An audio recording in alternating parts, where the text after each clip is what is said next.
Charles Montgomery Burns awoke with a start, his bony fingers clutching the armrests of his mahogany chair.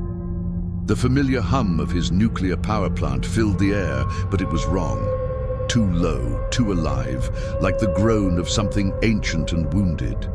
The office was dim, the flickering green glow of radiation monitors casting jagged shadows on the walls. His mouth tasted of ash and copper, and when he called for Smithers, his voice sank into the room like a stone in tar. "Smithers!" He croaked again, but the word twisted, echoing back in a chorus of whispers that weren't his own. He rose, his joints creaking like rusted hinges, and shuffled to the desk phone. The receiver was cold, unnaturally so, and as he lifted it, it softened in his grip, melting into a viscous black sludge that clung to his fingers. Burns yelped, shaking his hand, but the liquid burned, searing his skin until it peeled back in curling strips. The pain was sharp, alive, and when he looked down, the sludge had reformed into a grotesque parody of his own hand, its fingers wriggling like worms before dissolving into the floor. His heart, or whatever passed for it, pounded. This wasn't his plant. This wasn't his world. Determined to regain control, Burns stormed to the office door and descended the metal stairs to the factory floor. The air grew thicker, heavy with the stench of molten metal, and something sweeter like rotting fruit. Below, the machinery churned, but the workers, Homer Simpson, Lenny, Carl, were wrong. Their faces were melted into masks of flesh, eyes, unblinking, and mouths stretched into silent screams. Their bodies were caught in the gears, limbs twisting and snapping only to reform, over and over in an endless cycle of agony. Homer's donut-stained hands reached for a lever, but his fingers fused to it, the metal growing into his skin like roots. "You cut our brakes," Homer rasped, his voice a gurgle, as his eyes locked onto Burns. Lenny and Carl joined in, a chant rising, "Pollute the river, fire the weak, bury the truth." Each word stabbed at Burns's mind, a knife twisting in his skull. He staggered back, his polished shoes sinking into the floor. The concrete had turned soft, a bubbling tar that sprouted coins, dimes, quarters, dollars, each glowing red hot. They crawled up his legs, searing through his suit, branding his skin with his own sneering face etched into their surfaces. One, a coin larger than the rest, opened a mouth and giggled, a high-pitched mockery of a child's voice. "Mine, mine, mine!" it sang, biting into his ankle. Burns kicked it away, but the coin's face stretched into a grin, its eyes following him as it sank back into the mire. The pain was unbearable, but worse was the noise.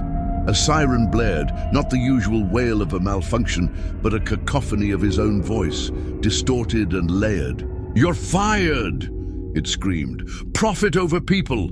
it mocked. "I always win!" Each phrase burrowed into his brain, slicing through memories of boardroom triumphs and cruel laughter. He clapped his hands over his ears, but blood trickled between his fingers, warm and sticky, pooling in his palms. His vision blurred, the factory spinning, and he ran, desperate for escape. A glowing exit sign beckoned at the far end of the floor. Burns lunged for it, his skeletal frame trembling with effort. The door was heavy, rusted, but it gave way, only to reveal a corridor that stretched into infinity. The walls pulsed like flesh, lined with photographs from his life. Burns laughing as he shut off Springfield's power, Burns sneering as he dumped waste into the river, Burns ignoring Smithers' pleas for mercy. The images moved, their subjects turning to stare at him. A child he'd swindled wept tears of oil. A worker he'd fired clawed at the frame, his nails splintering. Burns slammed the door shut, but it was gone. Behind him, the factory loomed, again unchanged.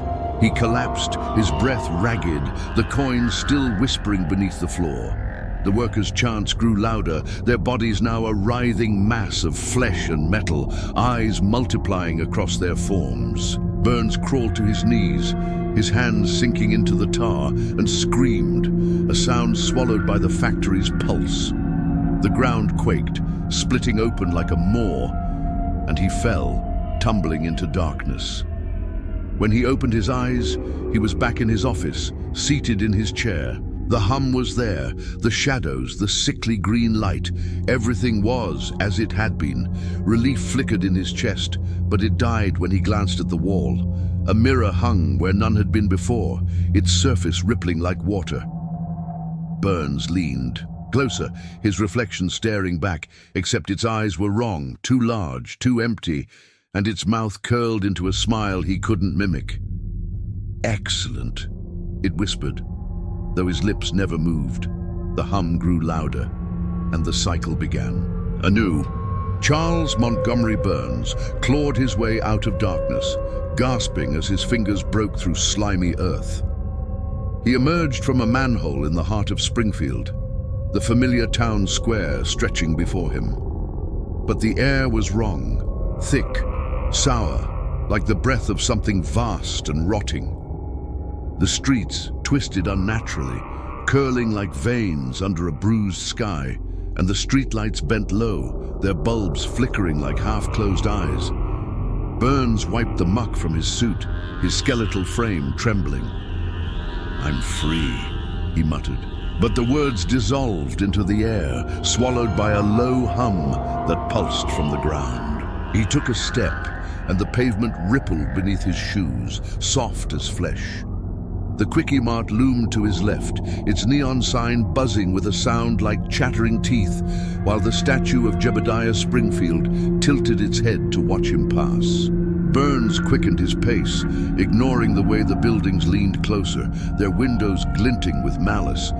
He needed control, order.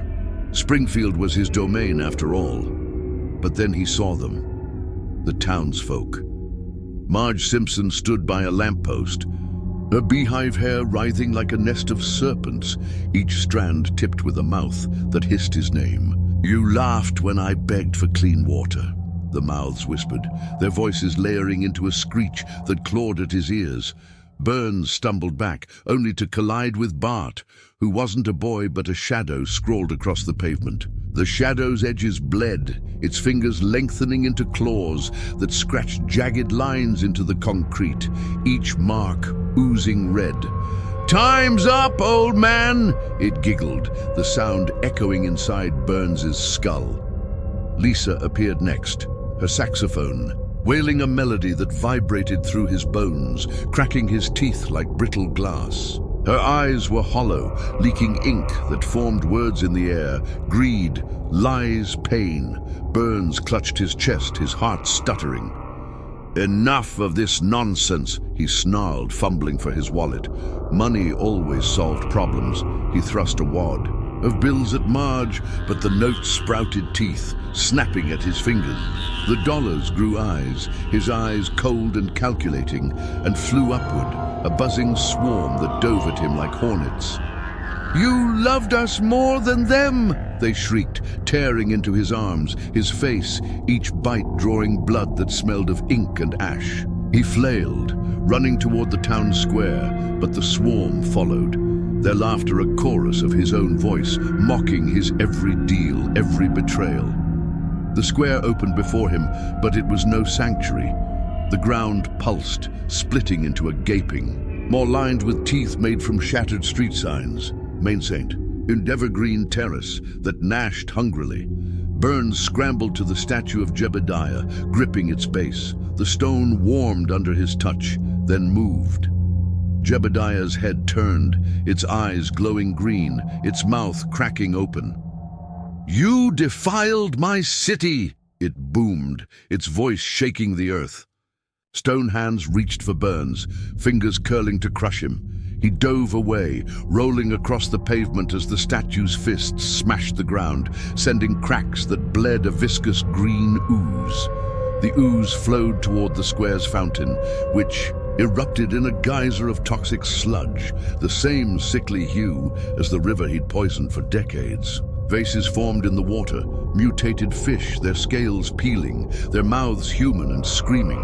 "You killed us," they wailed, their voices blending into the cries of every worker, every family he'd ruined. The sludge surged, wrapping around his legs, burning like acid. It forced its way into his mouth, choking him with the taste of oil and despair. Burns gagged, collapsing, his mind flooded with their pain. Children sick from his waste, homes lost to his schemes. He clawed at the ground, but it sucked him downward, the city swallowing him whole. He fell, tumbling through darkness, until he landed with a jolt. Blinking, he found himself seated in a chair, the air heavy with grease and laughter. The crusty crab loomed around him, its garish colors smeared like a wound. A long table stretched before him, set with a single covered dish. Footsteps approached, and Krusty emerged, his clown face split by a grin that tore from ear to ear, his eyes leaking black tears. "Welcome to dinner, Monty," he cackled, lifting the dish's lid with a flourish. The smell hit Burns like a fist, rotten, alive, and somehow him. "Let's eat," Krusty said, and the walls pulsed, closing in. Burns tried to scream, but the city's hum drowned him out, and the table seemed to stretch forever. Charles Montgomery Burns sat frozen, his legs fused to the chair as if roots of cold metal had burrowed into his flesh. The Krusty Krab's garish lights pulsed like a heartbeat, the walls slick with a sheen that smelled of grease and despair. The table before him stretched into shadow, its surface gleaming with a sickly sheen, and the single covered dish in front of him trembled as if alive.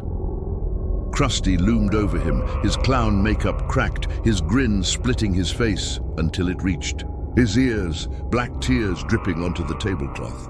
"Dinner's served, Monty," he crowed, his voice a distorted echo of every cruel laugh Burns had ever let slip. The lid lifted, and the stench hit, a rotting, pulsing reek that was somehow him, his essence boiled down to decay. Burns recoiled, but the chair tightened its grip, splintering his shins.